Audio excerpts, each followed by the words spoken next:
Египетте Шейх Усуи деп 30-40 жылдан бері сабақ берген ұстазымыз бар. Бир да бағымдат сабағын калтырган эмес. Биринчи келинчеги жеңебиз кайтыш болгондо гана 2-3 күн сабагын токтоткон, алыс жерге жаназасы коюлат экен деп. Башка учурда сабагын токтотпойт. Бир 3-4 саат эле уктап калды го дейм. Шейх Усуи деген ұстаз чоң алым, ұстазыбыз пайгамбарыбыз саллаллаху алейхи неберesi Хусейн радыйаллаху артта калат. Ошол ұстазыбыздыга карап отурсак, жашоосун иреттеп алган да. Эртең менен тахажжудда турат, тахажжудун окуйт, канча сабактары, намаздары бар, багымдатты окуйт, багымдаттан кийин дүйнөнүн булуң бурчунан студенттер келет мечитинде.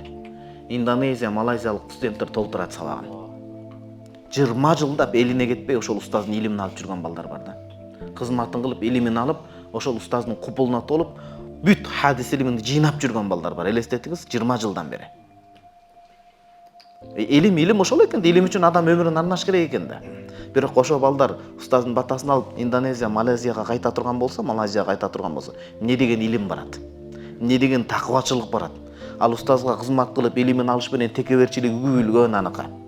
Нафсиси иреттелген, эмне деген тарбияны көрөт илим менен биргеликте ал кызмат кылып жүрүп ошол жерде. Анан устаз ушундай да, өзү Египетте 100 хирургтун, топ хирургтун катарына кирет, жашоосун бүт иреттеп алган. Демек, азыркы сөздүн далили да, биз акыретибизге камылга көрүп күйүнсөк, жашообуз тартипке келет. Элестетсеңиз бул сөздү. Анан акыретибизге күйбөй, дүйнөнү эле тандай берсек, дүйнөгө дагы жете албайбыз.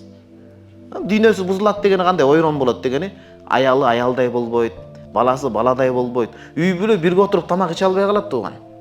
Бул дүйнөгө ушунчалык берилип, жүрөккө кирип кеткенде дүйнө. Бул сөз түшүнүп атасыз, колдо болсун, бирок жүрөккө кирбесин деген сөз. Үй бүлөдө ырк сакталбай калат, үй бүлөнүн ыркы кетет, ынтымагы кетет. Өткөндө бир айтат, канчалык иштесем да такыр болбой атат дейт. Аракет кылып атасызбы, жалкоолонгон жериңиз жокпу? Жок. Сабыр кылыңыз, азырынча ушул сизге жакшыраак.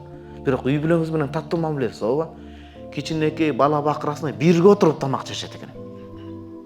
Элестетиңиз, бул чоң бактылык да тууган үй бүлөсү менен бирге отуруп тамак жөөчү мисалы. Карасаңыз, муну унутпаңыз.